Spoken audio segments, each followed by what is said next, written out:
Okay, guys, I think we're at 50 people now, which is fantastic. I know most of you from Eventbrite are actually CEOs and founders of social enterprises, so really happy to see you here today.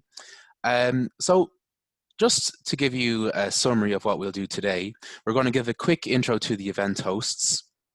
So that's me from Startup Network Europe, Leyla from Your Y Network, Pierce from SEIP Ireland, and then we have Chris from the Irish Social Enterprise Network. Then we're going to have showcases of 5 minutes each with 3 different social enterprises based in Ireland. And after that, we're going to go to a really good part of the event, which will be the panel discussion / Q&A. And for that, we're going to have another 4 CEOs and founders of social enterprises in Ireland. So overall, it's a really good content. We've got 11 different founders and CEOs of social enterprises. And just please note, this is a Zoom meeting, so make sure your microphone is off. We all make that mistake. And if you have any questions for the panel, you can message it to me on chat. My name is Adam. So just to give you an intro, my name is Adam from Startup Network Europe. Startup Network Europe actually kicked off in November, and my plan was to have this amazing events business, but then COVID-19 happened, so we had just one event physically, but I decided, why not adapt? I've done 2 or 3 events online, and it's actually really good. I'm reaching a lot of people I couldn't have reached before. I wouldn't say I'm a social entrepreneur myself, but I love the idea of social entrepreneurism, so I'm really happy to support this event. Leyla, maybe you can introduce yourself. Hi everyone, my name is Leila Carraja, founder of Your Y Network, a new global community of social entrepreneurs. And we organize networking events for social entrepreneurs. We started last October. We hold 3 physical events, and then Corona hits. We moved online, and now we're reaching more people globally. And we have upcoming events on the 29th of September. I will share the link on the chat box, and follow us on social media to stay up to date. Thank you, and enjoy the evening tonight. Yeah. Cheers, Leyla. And then we have Pierce. Hi everyone, so my name's Pierce Dargan, so I'm the head of SEIP Ireland. So what SEIP Ireland, a little bit of background on myself first. So I am a social entrepreneur. I started a social enterprise called Equine MediRecord, which is a platform that helps owners of horses comply to animal welfare and anti-doping regulations. So I am from Kildare, I'm from farm country. So that was a big issue that was facing people around my area, was how can we better look after the horses under our care? So that company is being approved in Europe and North America. We were very fortunate to win Best Startup in Kildare in Irish Young Entrepreneur competition, and the whole team was named in Ireland's 30 under 30. And then also on this call is Tom Austin, who I helped co-found Secret Street Tours with, which is a non-profit social enterprise that helps train people affected by homelessness to be tour guides of their local area. And I'm not going to say anything more about that just because Tom is on the call and is a lot more qualified than me to speak on that subject. So what is SEIP? So the founder's role, I did see, I think he put into the message, so he is on the call. So he's the professor of social entrepreneurship at Tallinn University in Estonia. It used to once again be a in-person program to help social entrepreneurs bring their ideas to validation, so actually create social enterprises. That had to move online in April. And so he contacted me as he was setting up this network of social entrepreneurs from around the world, and asked if I'd be interested in setting up the chapter in Ireland, which of course I was, and it's been an amazing kind of couple of months. So what does SEIP Ireland offer? So there is an international forum for social entrepreneurs where you can sign up, and you can connect with other social entrepreneurs from all over the world and do events. I actually met Leyla through the platform, so I don't know how we hadn't met in real life in Ireland, but I met her on this platform in Estonia. And also it does have an incubation program as part of it as well. So it helps social entrepreneurs bring their ideas either from idea to validation, so that first kind of revenue or customer, or looking to scale national social enterprises that are doing a great job at a national level and want to start operating internationally. So how do you join? You just go to, you can see the website there. You sign up. It's totally free to join the forum. There is a bit of a process just to ensure that it is social entrepreneurs and people interested in social enterprises who are joining. And after that, then you can join the network. And there are now SEIP chapters across, North America, Europe, and Asia. So it's been an amazing couple of months, and that is kind of what SEIP Ireland is. And I'm really looking forward to this event. Pierce, you got that right on time. Well done. Thanks. And and then we have Chris, who's CEO of the Irish Social Enterprise Network. That's good. We're going to do that weird flip over thing now where we're kind of trying to see if we can do the screen share before. Oh, I think we managed. That was smooth. You so much. I had lots of experience. I'm delighted to be here. Thank you so much for joining us, anybody who's here. Some familiar faces, some members, some people that we are new to. So welcome one and all. Delighted, very much looking forward to listening to you all. I have a few more minutes just to describe some of the stuff that we've been doing in the Irish Social Enterprise Network. But in any way, shape or form, if you think this has got anything to do with us tonight, it's all down to Adam and Pierce and Leyla, who have been fantastic. So we really look forward to the next couple of events going on.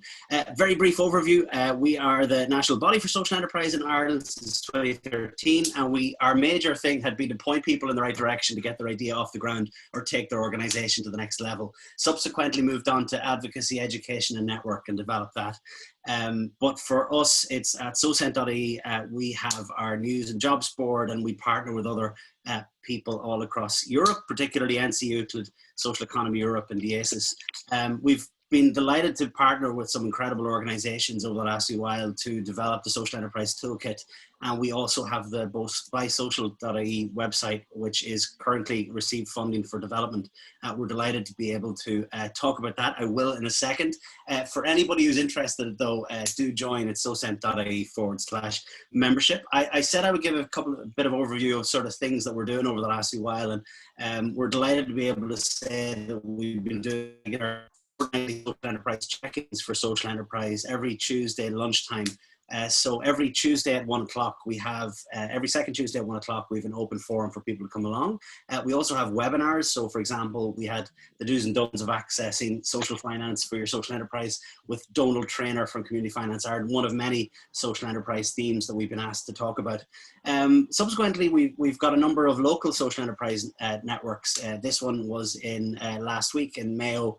We also have Kerry, Cork, and a number of other local networks as well. And so if you want to find out more about that, it's SOCENT.ie/local. We also have a program with Cork, the Atlantic Social Lab, in developing a project with them on supports for social enterprise. This is an example of one of the webinars we did with them. We run the National Social Enterprise Helpline. It's just a phone number for anybody to call if they have any difficulties or issues. Our job, again, is to point people in the right direction to get their ideas off the ground. If you didn't already know about it, it might be just an extra resource, but best to info@socent.ie, email us and we'll be able to chat. Again, I said the Atlantic Social Lab has free clinics available, which we're going to be running. So if you're in Cork at the moment in your social enterprise, you specifically get support thanks to Cork City Council and the Irish Social Enterprise Network. So we're delighted to be able to join with them in delivering it. And those clinics are sort of 30 minutes to 45 minutes just on where you're at and some of the issues that you're facing. We have yet to be stumped. We're not always saying that we're able to help you in every way, shape or form, but it's the idea of people reaching out if they have any issues. We try and talk them through, and there's usually, thanks to our network, somebody we can contact. For those of you that are social enterprises on the call, we are developing our BuySocial directory. As I said, we have got core funding for it, which is great, only recently, and we're delighted to be able to say that'll be developed in the next couple of weeks. If you are a social enterprise and you're not on the directory, the question is, why not? It is a free online resource for people to use, and it will get better over the next couple of weeks as we develop it. So very much looking forward to that. My last slide. And before I say this, I'm delighted to say that I get to work every day with incredible people who get their ideas and go with them, or incredible social enterprises that are established for years and get to work on some incredible projects. And so for us, we're all about seeing how we can develop. That's why we're happy to partner with tonight's event, and just wanted to give you an overview of some of the things that we do. But we do run a hashtag SoSentIRL that everybody on this call will be on tonight for every Wednesday at 9 o'clock to 10 o'clock. So if you haven't really used Twitter, or if you have a Twitter account and you're very good, log on to your Twitter account tonight and use the hashtag SoSentIRL and search for it. We're going to get a conversation. So the conversation that we're going to have tonight will continue. So we'll be delighted to see you all there. So last thing, SoSent.ie is where you can find out more about some of the things that are going on with the National Social Enterprise scene, and we try and update people where other events are happening or other things are going on. So do check that out. But with that, looking forward to tonight, which is the main show, and looking forward to talking to any of you soon. Great, and actually to Pierce and everyone else, feel free to share the website of your social enterprise in the chat. So we have Conor now. Conor is the CEO of Stampify. I've just made you a host if you want to present something. Good, thanks very much, Adam. I think I can just talk through. Hey everyone, it's good to meet you all. So yeah, as Adam was saying, I'm the CEO and founder of Stampify, and we are a loyalty card for charity. So we work quite similarly to a traditional loyalty card that you might pick up in any coffee shop or restaurant, with two key differences. So the first one is Stampify can be used across different businesses. So you can collect stamps from many different locations at once, all on the one card. And then the second and the most important difference is that when you complete our loyalty card, instead of you getting a free coffee or a free meal, the business that you completed the card in will make a donation to charity on your behalf. So we have an app that's available on both Apple and Android devices. You can download and use it for free. And it's really easy to use. So every time you make a purchase in a partner business, you open the app and you scan a QR code that's in the business that we provide them, and that collects stamps. It takes 7 stamps to complete our card, and for every stamp you collect, the partner business will donate 2 meals to children in the developing world. So our goal with Stampify was to make changing lives as easy as ordering a cup of coffee or ordering a meal out. And we really think we've done that with our model of buy one, feed two. So it gives our users a really tangible and easy way to have an impact. And all you're donating is your loyalty stamps. You don't actually have to reach into your pocket at all. So to make all of that possible, we're very lucky to partner with a charity called Mary's Meals, who are an international aid charity. And what they do is they provide meals to children in their place of education in the developing world. So one of the main reasons we partner with them is because not only do we get to fight world hunger, but by providing meals in places of education, we also encourage education, which will hopefully help the children escape poverty. So it's a really nice partnership. It's one we've had for 2 years now. It's working really well. I guess to give a bit of history on Stampify, so we launched 2 years ago, and we launched initially with a paper loyalty card. And for about 9 months or so, we just grew, and kept on taking on new partners until we reached a point where we realized that this probably isn't so scalable. We probably need an app to actually collect data to see where it's working, where it isn't, and also, I guess, just to make informed decisions. So that's what we spent most of last year on, just developing an app for iOS and Android, which we tested then in January and February of this year. Then March came around, and we were all gearing up for our app launch. We launched it on March 7th, and I'm sure, as many of you can probably put 2 and 2 together, it wasn't the best time to launch an app. So just a week after, the country went into lockdown and all of our partner businesses closed their doors. So I don't think we could have timed that one much worse, to be honest, but you live and you learn. But with that, I guess, we hit a bit of a reset, and I guess we just focused on improving Stampify and our offering to users. So we spent a lot of time updating the app interface. We became a charity, so we're officially registered as a charity now.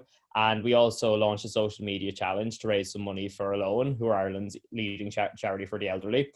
So thankfully, things have, I guess, come out of lockdown a bit, and it's been safe to reopen businesses for the most part. So we spent the last few months just, I guess, relaunching our app, setting up in partner businesses again, and just, I guess, getting our users used to actually using the app again, because the initial launch was a bit fragmented. So the goal at the moment is to, I guess, just get as many people using our app, grow our user base, grow the amount of partners that we have. And I guess throughout COVID, there was one thing that was kept us going the whole time. And that was just the impact we're able to have with Mary's Meals and with our users. So just last week, we were able to make a donation that brought us over 150,000 meals donated in a little under 2 years, which is absolutely phenomenal impact. And I guess that's down to just the team we have, the businesses we partner with, and our devout users, which we're really grateful for. And that's what kept us going all throughout COVID, as I'm sure many people on this call have had obstacles, and you need things like that to keep you going. So yeah, I guess that's Stampify in a nutshell. As I said, our goal at the moment is just to grow our user base and partners. So I guess please do give it a download. If you're in any of our partners, use it, and do let us know what you think. If there's any features or any improvements, or even if you have any questions, do feel free to reach out to me.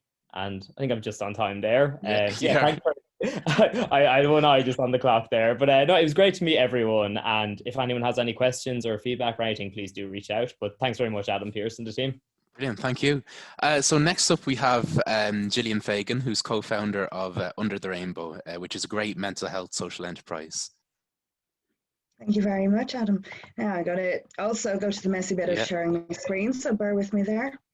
It's going well. Good. Brilliant. Let me just get the slideshow up here. Super. Delighted to be here. Thank you so much for having us, or me, well, Under the Rainbow. My co-founders are also on the call. Delighted to see you both. Under the Rainbow is a social enterprise. Basically, we provide a multitude of services, but primarily with being all about mental health. And what mental health means to us is inclusion, belonging, and accessible services. So we run an inclusive therapy centre. I was joking saying we've been doing Zoom long before it's become a popular thing, just to make therapy more accessible to people. We're wellbeing specialists. 2 of our founding members are qualified psychotherapists. We specialise and train corporates and communities in equality, human rights issue, diversity and inclusion. We provide solutions to workplace wellness.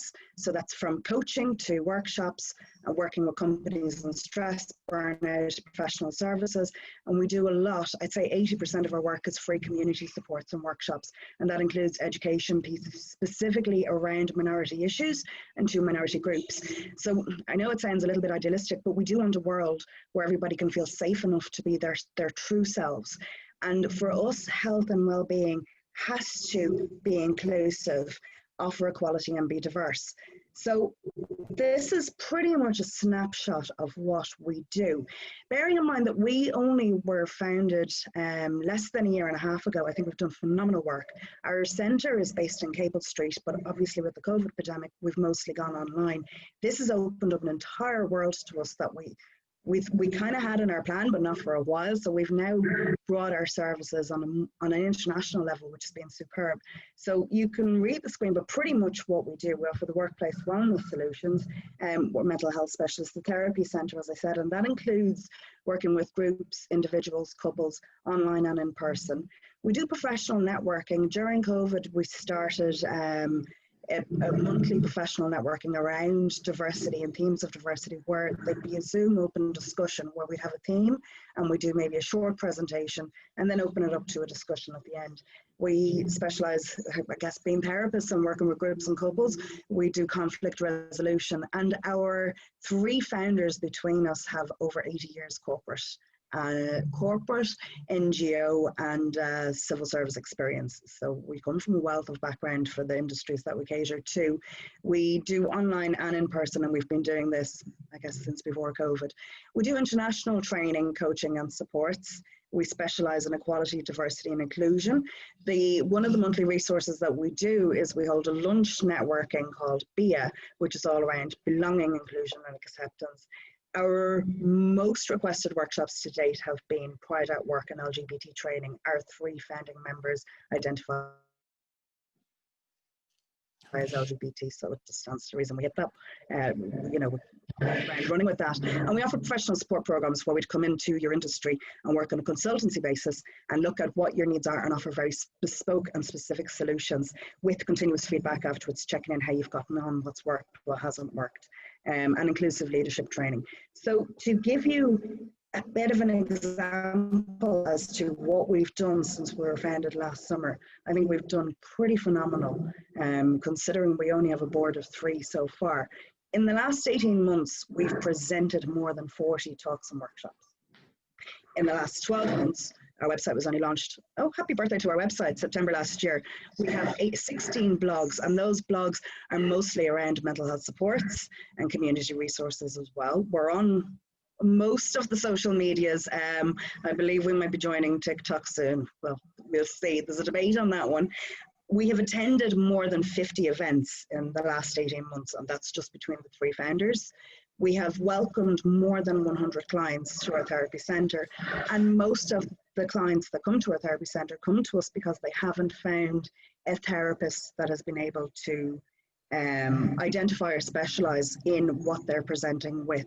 So, for example, LGBT issues, minority issues, traveller issues, things like that. So all of our therapists are trained and aware of diversity and minority needs and the issues that that brings in itself, as well as we offer, of course, standard therapy counselling and coaching, but we are in the process of expanding. And even though we are only founders, like a startup ourselves, we've been able to be very privileged to be able to support and offer sponsorship to 3 events so far. We have presented in a few countries, and we've also been featured on 4 different radio shows and in 3 different newspapers to date. So we've done quite well, all things considered. If you have any questions, pop them in the chat. And what I'm going to pop in the chat as well are the links to our social medias. So please do feel free. We're working really hard to get our names out there and be as inclusive and as accessible as possible. So we really would appreciate some support on social media too. So I'm going to pop the links in the chat. And thank you very much. Yeah, thank you, Gillian. Very, very interesting project. And then our final startup show, social enterprise showcase will be Nick O'Brien from Seaflood. Hey guys, thank you, Gillian and Conor, for making this last pitch very, very difficult. They were really fantastic. I'm just going to mess this one up. I'm going to try to show slides. So you'll definitely get we've just come through. Hopefully everyone can see that. Yeah, is everyone okay to see that? So we've just come through pitch process. So you'll see this is a lot more pitchy than I suppose the other 2 cool cats. Just being able to present as well. So disparity. Disparity is defined as a great difference, and it's always existed between the wealthiest and most vulnerable. Now in the global pandemic, we can see that disparity is greater than ever, and the vulnerable are always the greatest affected. This pandemic may have not been easily foreseen, but the next is, that's climate change. Seas risings and storm intensity changing leads to flooding, where flooding has never happened before. In 20 years, the past 20 years, 2.3 billion people have been displaced by flooding, 157,000 were killed, and trillions were cost in damages around the world. And the EU expected to increase by 5-fold in the coming 100 years. But not all is lost. Through mathematical models and with fantastic computers these days, we can see how flooding will occur where. Well, some of us can.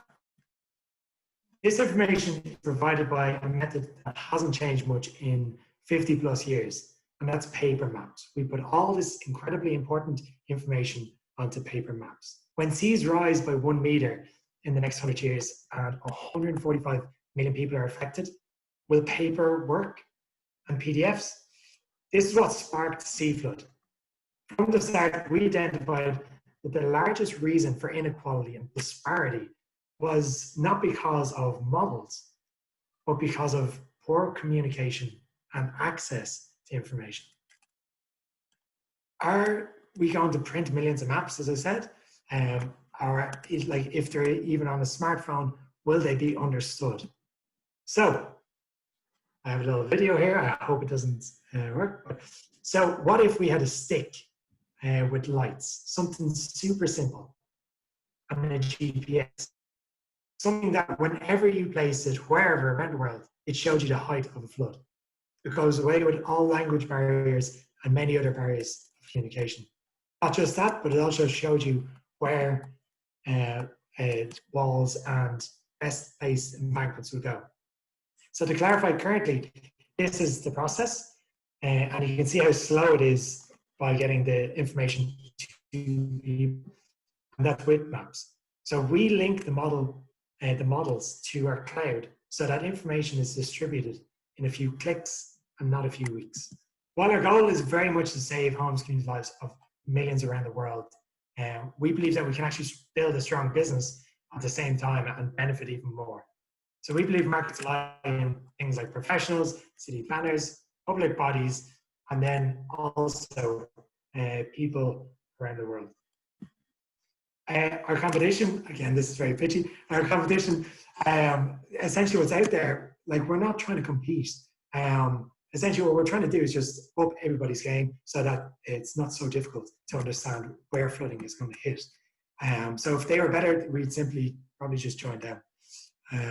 So we'll start basically on the business side. We're going to start in Ireland, but then expand really fast through a couple of links that we've already made in private engineering firms.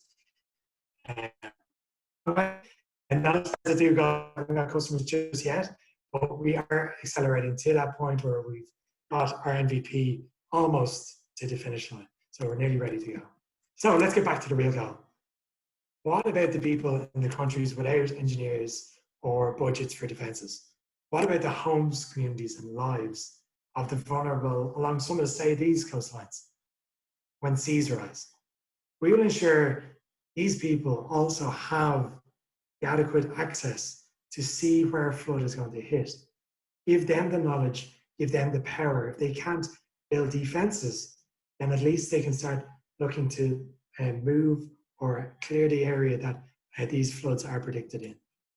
We want communities in places such as Haiti and Tanzania to have the same access to flood predictions as communities in Ireland.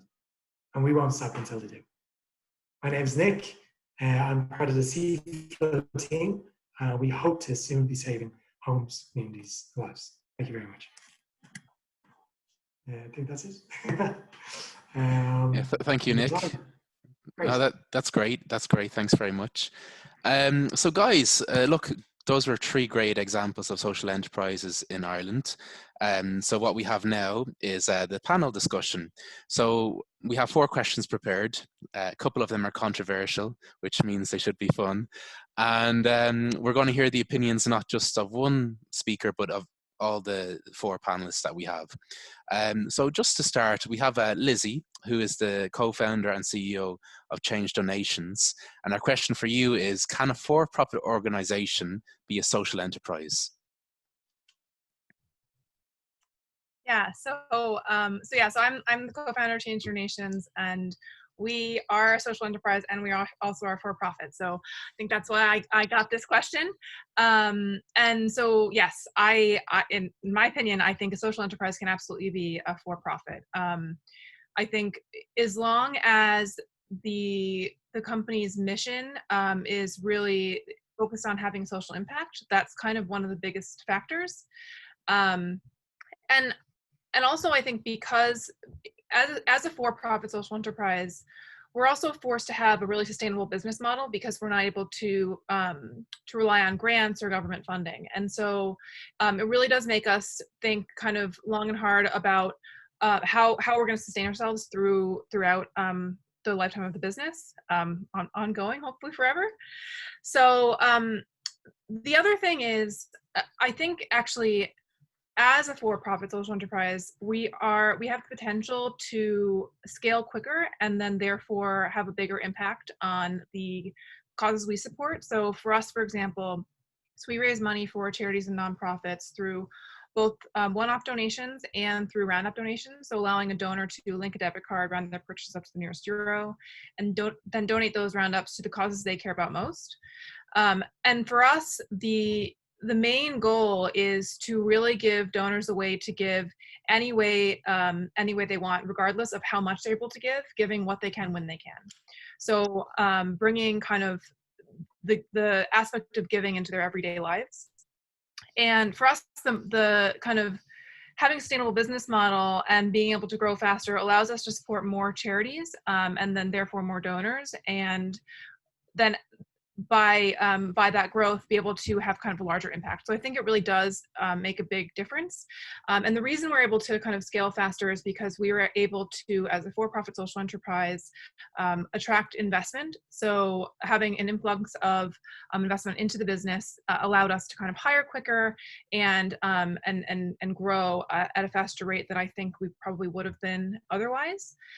So I think, in kind of long story short, for me, it definitely can, as long as the mission and the vision of the company really does support that. I think it can't, there is sort of I think misconception of, maybe people are a for-profit business that's sort of trying to greenwash, but I think as long as the mission and the vision and the social impact that you want to have is really embedded into the DNA of the company, you absolutely can be a social enterprise and a for-profit company. I mean, for us, like, we're trying to, our kind of end goal is to become a technology partner for charities. So taking that risk of all of what charity would have to spend to introduce new technology, we can actually build that kind of for one, and through our network, give that technology to many charities. And so therefore it's actually decreasing the cost that charities are going to have to spend in the long run. So yeah, I think it's, as long as, again, it is really part of your core DNA and your mission, you can absolutely be a charity or a for-profit business and a social enterprise. Great. But I'd love to hear anyone else. Yeah. Yeah, so what we can do now actually is I'll bring in Pierce, because Pierce knows two definitions of social enterprises. There's a Singaporean version and another version. And at the same time, I'll actually do a poll of everyone here in the audience to see what your opinions are. Should social enterprises be more driven by profit and the mission comes next? Or do you think it should be mission first and then profit?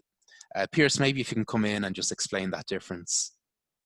Yeah, no, I would love if Jolt is here. So I have to give credit to him on these definitions. This was taught to me by Jolt, and he kind of was the one who put these two definitions. So if Jolt, if you can unmute yourself, or Adam, if you can unmute Jolt, I think it would be better coming from him as the professor rather than me, as he is the one who kind of had these two definitions. Can you unmute yourself, Jolt? Oh yeah, I can. Hello everyone from Tallinn. Just very shortly, the European Union definition on social enterprises and social entrepreneurship is a whole package, which means that the requirement is that a social enterprise, first of all, is supposed to be non-profit or reinvesting the generated profit, definitely. Then there are many other criteria. Is like, for example, sharing the ownership with the owners, and then all kind of like this attitude toward fair business, the supply chain. So it comes like an entire package which looks like you need to belong to a certain niche or a movement and a certain mindset, and then you can call yourself as member of the club. While the Singaporean definition of social entrepreneurship, and the reason why I go so far for it, because in Singapore, they emphasize business so much that they just simply would like to have an impact, and looking at businesses who are reaching an impact is like a one-dimensional story. As soon as you have a social or environmental impact, it doesn't matter if you make profit or not, you are doing the business. Actually, social enterprises are nothing else but a better way to do businesses. And either you are non-profit or you are for-profit, you are very welcome. The impact has to, we have to measure it and you have to prove it, but otherwise you are very welcome to the club. And myself, I like much better the Singaporean approach because it gives more options. Thank you. Yeah, Pierce, so before this event, you told me there's a big debate in the social enterprise community, but we have 33 votes saying that, yes, a for-profit organization could be a social enterprise. Well, there you go. I guess we have one side of the debate on the call then. I know Lizzie and I have discussed it in the past where I I've kind of seen both. I have my social enterprise, obviously, with my technology platform that is a for-profit social enterprise. Whereas Tom, who's going to come in, so I won't say, the main founder of Secret Street Tours, that is very much a non-profit social enterprise. So I would be of the opinion yes, but it's interesting that no one said no, because I have heard people say no before, and I know Jolt, we've discussed it as well. But maybe Ireland is on the more of the yes side. I find it does sometimes depend nationally and what countries and where you speak with people, but maybe we kind of take the Singaporean definition more than the EU definition. So there you go. Great. So I think that there might not be any more debate on that. Then we can go to Tom Austin, who's CEO and founder of Secret Street Tours. And Tom, our question is, why should we raise more awareness of social enterprise and their work to the public? And how can we do this? Yeah, sure. So, I mean, firstly, I think it's really important to raise awareness for social enterprises. And one of the reasons is because business really, with a purpose, can be one of the most effective vehicles for change. And by raising awareness, we can help sort of inspire other people to become social enterprises, social entrepreneurs.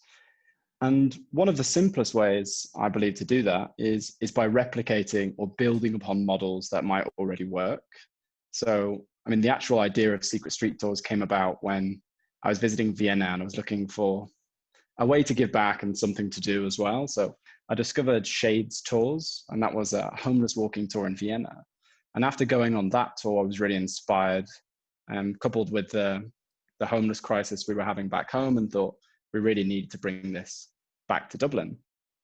And I was always looking for a way to give back, but I really had to go looking for it. So I guess awareness can be really effective there. But I think another byproduct of raising awareness is that we can learn about all the other amazing projects and social enterprises that are happening in our communities, and really we can find ways to collaborate. So recently we actually onboarded onto the Change Donations platform. And as Lizzie was saying, that is an avenue that we could have never really explored by ourselves. It wouldn't have been feasible. And it's not really feasible for any one non-profit to be able to build the technology to be able to do that. But by partnering with another social enterprise, we're able to extend our reach and add another channel for people to engage and support with us that we didn't previously have. So maybe on the how section, I think, this is a great example of how we can do it today. We're all joining as part of a community and a network. And I think by leveraging the power of our networks and our community, we can really amplify each other's work within the nonprofit space, or even for-profit space. So within the social enterprise space. Yeah, and I had a conversation with Pierce about 3 weeks ago, maybe more, and there are so many grants in Ireland, so many organizations that can help you, and I think unless you're part of a community, you're not going to know about it. That's a good thing about people coming together. I'm going to share the results of the poll. So again, we have pretty much a consensus. Does the concept of social enterprise need more awareness from the public? Definitely 74%. Yes, 26%. So I think everyone agrees on that to different extents. I think most people probably don't even know what social enterprise means, including me, until not too recently. Great. And then we have the next question, which is for Will Ben Sims. He's the COO and co-founder of KeepAppy. And Will Ben, do you ever feel hesitant about calling your business a social enterprise? Hi, everyone. So my name is Will Ben, and I'm co-founder of KeepAppy, which is a multi-featured mental health and wellness app. And personally, no, I don't feel much hesitation in calling our business a social enterprise. So, our aim is to destigmatize and normalize the conversation around mental health, and just raise awareness on the importance of taking care of our mental health and showing that it's just as natural as your physical health. And that is a very social mission. It's the goal number 3, good health and well-being of the Sustainable Development Goals. So that would be one reason why. And then also at the same time, we also want to make mental health and well-being as accessible to everyone as possible. And so through that, with the way that we've created our business model is we have a one-for-one business model. For every user who subscribes to the paid version of KeepAppy, we will donate a lifetime membership free of charge to someone in need. And that's through different helplines and organizations that we've partnered with. So to answer your question, I don't really see much hesitation in calling ourselves a social enterprise. Yeah, and actually the good news is you can see the results here. Some people do, but most people don't, quite a big majority. So it's good. It's good that people are normalizing that. Pierce, do you have any thoughts on that yourself, or Chris? I kind of wanted to pass this to Lizzie because I know we've discussed this in the past, just because we both run for-profit social enterprises. I know, just being honest, I know myself, when I've raised seed rounds for my social enterprise, I didn't mention it. I feel like sometimes if you go to an investor whose main aim is profit, they're investing in it for the profit motive a lot of the time, not the mission. And I feel like sometimes if you mention social enterprise, the question then arises, what is the drive of the business here? Is it the drive of the enterprise to succeed, to make a profit, or is it going to be more focused on that mission that you have? Now, I believe you can do both. I really do believe you can do both, and I think Lizzie and I would agree. And I don't want to speak for Lizzie, obviously, so I'll pass over to her. But after, but from my perspective, we can provide a technology that's helping to ensure best practice in animal welfare while making a profit while doing it, because we're providing a whole technology infrastructure to ensure the welfare of animals. And we're in a space where the industry does have a lot of money to spend on such projects. So I would say, yes, I have sometimes worried about it, but I'd be interested to hear what Lizzie thinks as well, just because I know we've discussed this in the past. Yeah, I think that you're right. It is a different conversation for us when we talk to investors versus when we're just talking in general. I think you have to know who your audience is and what they care about, and so what you're discussing will kind of be based around that. So I think I agree with you, Pierce. In general, I think investors don't care that much about whether or not you're a social enterprise. We're sort of in a similar situation where, like, we fall into fintech, and so financial technology does have a fair amount of kind of buzz around it. There's a fair amount of kind of money going into it, and so there's not kind of a lack of resources out there. That being said, I think there's also there's a larger number of kind of impact investors out there now. So I think that conversation is actually it's kind of coming together more. So it's less of a you have to be for profit or you have to be kind of a nonprofit. Generally, you can now raise investment and find investors who actually do care that you're making an impact, which I think is a fantastic trend. So I'd say all the investors that we have on board, at least, they were really on board with both our mission and the potential of the company. And so we were really fortunate to find fantastic kind of investor/partners that really did care about helping us push the mission forward. But that being said, like we definitely do tailor the conversation based on who we're talking to. Like you have to kind of know what points people care most about, and yeah, the conversation for sure does change.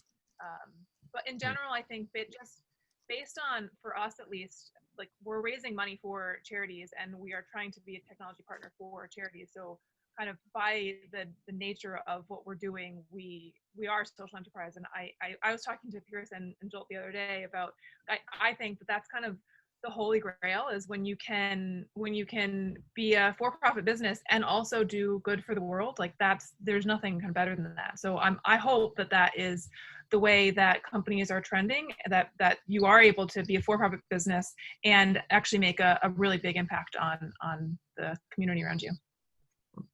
I was interested, thanks Lizzie, I'm interested to ask Rosemary, Gillian, you know, Tom, maybe people who are the other side of that social enterprise coin, non-profits, social enterprises, what do you think? Because obviously myself and Lizzie might have a perspective that you wouldn't share, obviously, as kind of non-profit social enterprises. What would you kind of think? We're at Under the Rainbow, Pierce. We're not non-profit. It might seem that way because we're at startup stage, but the private investors for Under the Rainbow are the 3 founders. So we have invested in this to get it up and running and launch it ourselves. We kind of work on what we call a Robin Hood sort of a business model. We charge corporates and we charge them quite highly, but then 80% of our work is non-charged and free community resources. So hopefully we will get to a stage in the near enough future where we'll be able to be a profit social enterprise for sure, but we'll still continue. The main aim of what we're doing is because there was a lack of these community resources. So the more money we get in, the more money we'll be able to put back out again. Yeah. Well, sorry, I must have misread it. So that makes a lot of sense. Maybe Tom, I know, or Rosemary, you as a non-profit, and once again, Rosemary, if I'm wrong in saying you're non-profit, I apologize after saying, but do you kind of share that opinion as well? Yeah, I mean, Pierce. No, you go Rosemary, ahead. you go first. Rosemary, go first, and then we'll go on to Tom. I should name one person to begin with. I apologize.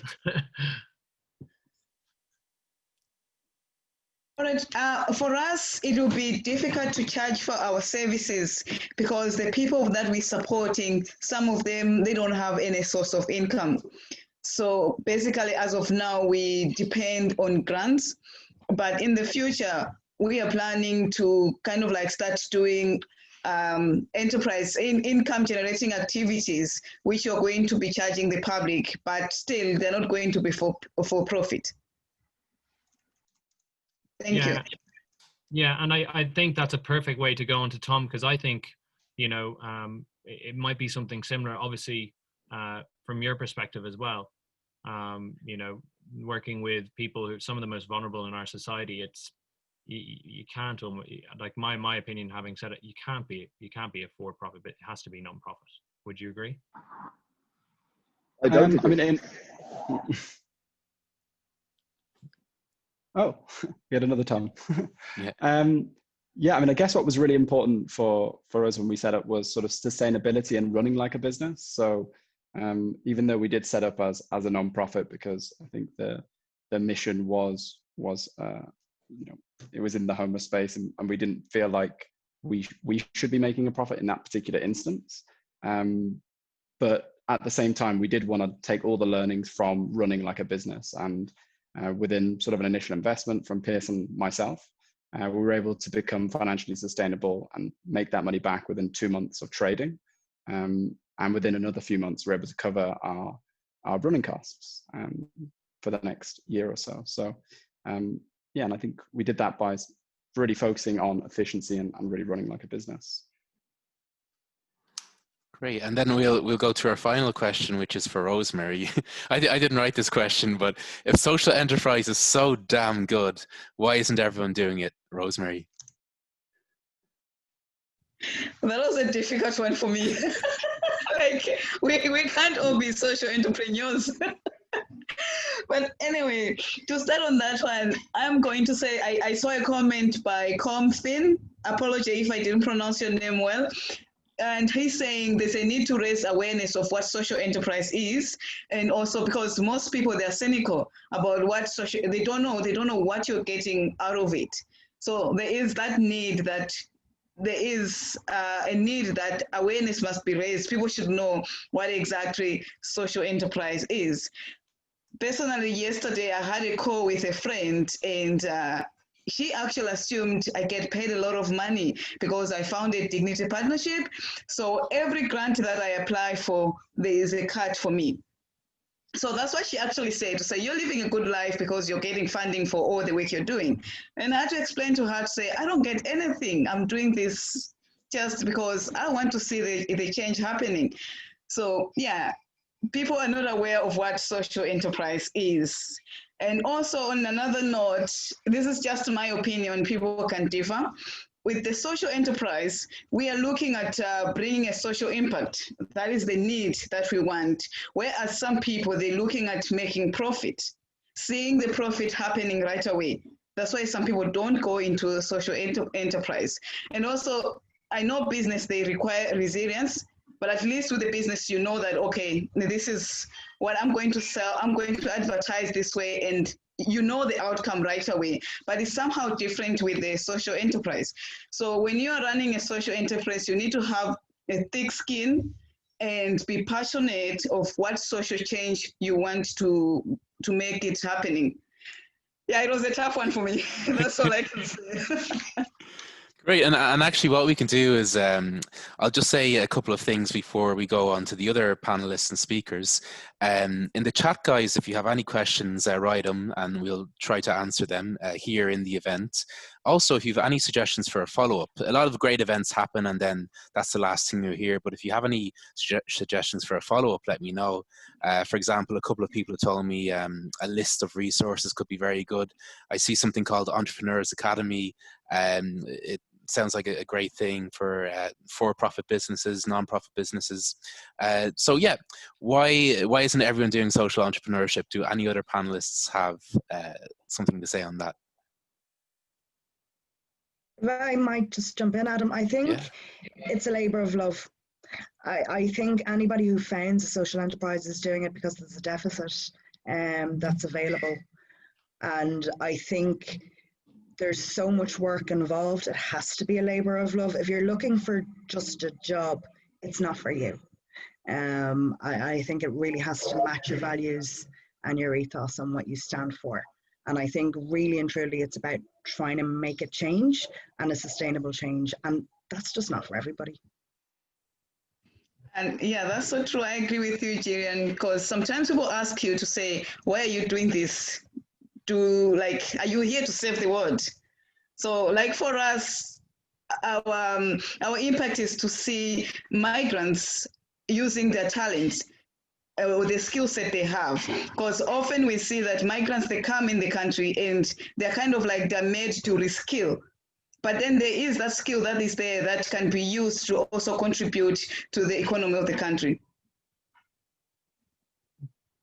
Rosemary, do you want to explain a little bit about Dignity Partnership and the work you do? You know, I'm a big fan, and I just in case some people don't know exactly what Dignity Partnership is, do you want to kind of give us a 1-minute pitch on the great work you do? All right, thanks so much. Yeah, so at Dignity Partnership, we support people who have been or are still living in direct provision. We find out to say what skill set do they have, and with that skill set, can they set up a business for themselves, or would they need a bit of like to improve on their skill and start their own business? If it's not business that they cannot start up, can we match them maybe with an employer that would give them a job that suits their skill set? Because often you find that people would tend to take jobs that are a bit lower than their qualification because they're not recognized because of their status. So yeah, that's basically what we do. We're trying to match the business community and the migrant, in particular, people living in the direct provision, people seeking asylum, if I put it that way, for those who don't know direct provision, people who are seeking asylum or refugees. We're trying to match them with the business community so that they can use their skills to improve the economy of the country or to contribute in the economy of the country. Thank you. Great. Awesome. Chris, I might reach out to you on the first question we have, which is from Bruno. So a social enterprise can go to crowdfund their initial pitch budget till they reach their break-even point, and then can they start giving back the contributions to the original lenders? Maybe you understand that question better than I do.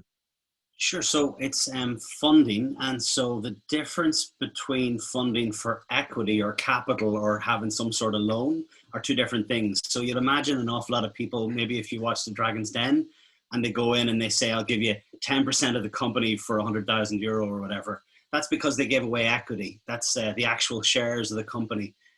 But if it's a loan, even with fundraising where they're able to do that, they can pay that back if they choose. Some fundraising platforms are different. So GoFundMe and a whole host of other ones operate on different things. Sometimes you have to reach a threshold, sometimes you don't. So sometimes if you have funding, but it is a loan and people are expecting a return on that loan, 4, 5, 6%, then the organization can give that back. There are two main loan providers for social enterprise in Ireland. Those are Community Finance Ireland and Clan Credo.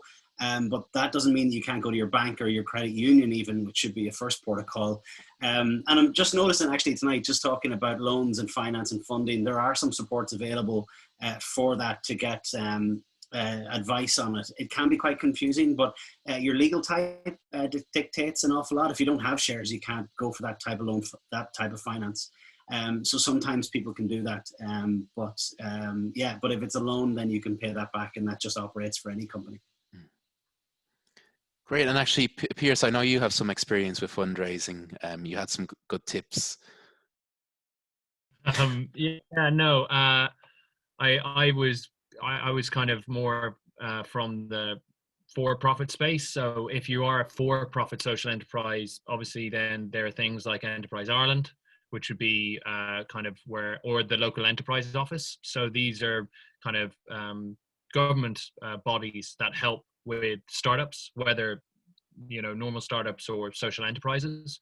The kind of the first port of call would be go to your local enterprise office. So they're done at a county level. So you have the local enterprise office of Kildare, local enterprise office of I think they split Dublin up just because it's quite large. And they do grants. They kind of do startup grants as well as business expansion grants. But then the likes of Enterprise Ireland, if you are looking to expand internationally, they have a number of programs. They have the Entrepreneurial Development Program, so the New Frontiers Program, which is done in conjunction with a university, which you get a $2,500 stipend to work full time on your startup business or social enterprise.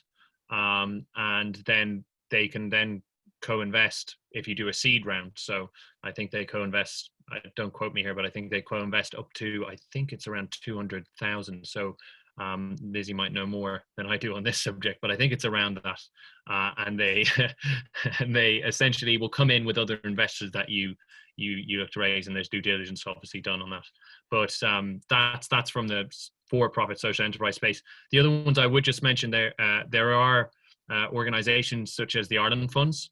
So the Ireland Funds would be another organization from a non-profit perspective that you could apply to and look for funding, which they go for they look to support non-profits, and they'll look in terms of impact. So there are organizations like that as well that you can go to for fundraising. Great. And I actually, I'm going to do another poll, the last one. I did it a few weeks ago in a startup event, which was completely for profit, and it'll be very interesting to see what kind of challenges have social enterprises had in business terms. And I'm also going to go to a question, which is from Sandra. Can a social enterprise, can a salary be paid to the founder? And just to expand on that, would you recommend that a social enterprise be started off full-time or part-time initially? Do you want me to take this one? You can indeed, yeah. Yeah, so it depends what you mean by founder. Founder doesn't have a legal term. You're either a director or a shareholder, or you're an employee. A social enterprise can take a salary, and it's one of those things that you really should be thinking about. How do you pay yourself? It's okay that's the salary that's involved in running of the organization. Also, if you're pivoting, you can start off with a sole trader. You can register a business name and then move into a social enterprise. So it doesn't necessarily, I don't know any organization that just immediately starts up in the morning. It usually takes a while before people get any income. So it would be worthwhile considering not leaving your day job until you know that there's some sustainability to it. I'm sure everybody else would probably, that's advice that's probably well learned at this stage from the group that's here. And so one of those things is just to make sure that you've costed that in when you're doing your business plan, so that you're not necessarily leaving yourself out. If there are more details on that, I would recommend the Social Enterprise Toolkit we have written. It's free and you can download it, you can access more information. And also, we mentioned the LEOs, but the local development companies, of which there's 48 all across Ireland, 48 I think, 48 across Ireland. A lot of them have SICAP funding and a whole host of other supports available. So in addition to finding out as much information, check out your local development company or partnership. They will also be able to point you in the right direction to get your idea off the ground as well. Great, thank you very much. And then the final point for discussion this evening will be the poll I just did. Very interesting results, quite similar to startups actually, which are completely for profit. So insufficient funds seems to be the #1 problem. So I guess when we follow up, if we have any suggestions from people about where to go for funds, we can send that to you in an email. Leyla, actually, I haven't heard from you in a while. Would you have any thoughts on this poll initially? No, I think that's very, familiar across, I think globally, all the social entrepreneurs, funding is their #1 worries. So that's why the growth of impact investors is really a good thing, because it's going to help a lot of social entrepreneurs that want to make a positive impact to the world and be able to kickstart their business, their social enterprise. Yeah, and we also had, I suppose, the lack of a business model. It's very common for social entrepreneurs to have a big passion, to go ahead with an idea, but they might not necessarily have a business plan behind that. And has any of the panelists had experience with that?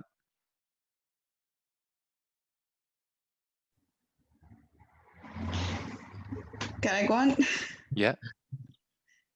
Yes, we have the challenge on the business model. When we were coming up with the whole idea, we thought, okay, we're gonna set up an intercultural takeaway coffee place where people would come and learn about other cultures and have a few people employed in. But then COVID came in, so we have to go back to the drawing box, and we're like, okay, so how do we do it now? Because we don't think intercultural takeaway or restaurant is an ideal business model for now. So we have to look at a business model that has to do with something digital.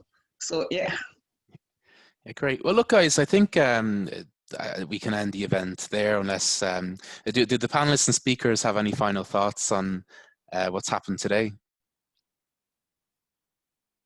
I just wanted to say a massive thank you to everyone who spoke today. Our 3 showcase social enterprises, great social enterprises, our panelists. It was great to have your insights. Would love to have had more time, but people are busy and some are calling in ahead of time. I know Tom is over in Bulgaria, so I don't know what time it is over there for you, Tom. So I apologize for keeping you up late, as well as Joel. But I just want to say a massive thank you also to everyone who attended. It was something that we were really passionate about doing, and we're just so happy that so many people turned out. So a massive thank you to everyone. Okay, cheers everyone. So we'll send a follow-up email. There will be a recording of this event as well that we can send to you, and thank you. Appreciate it.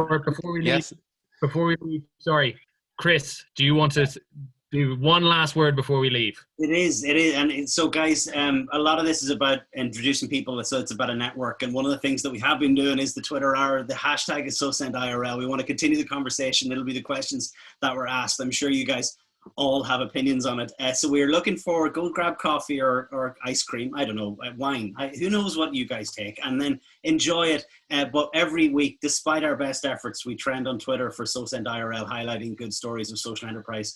Even if it's a starting point, please introduce yourself. Tell us how you thought about tonight. Should we run something again?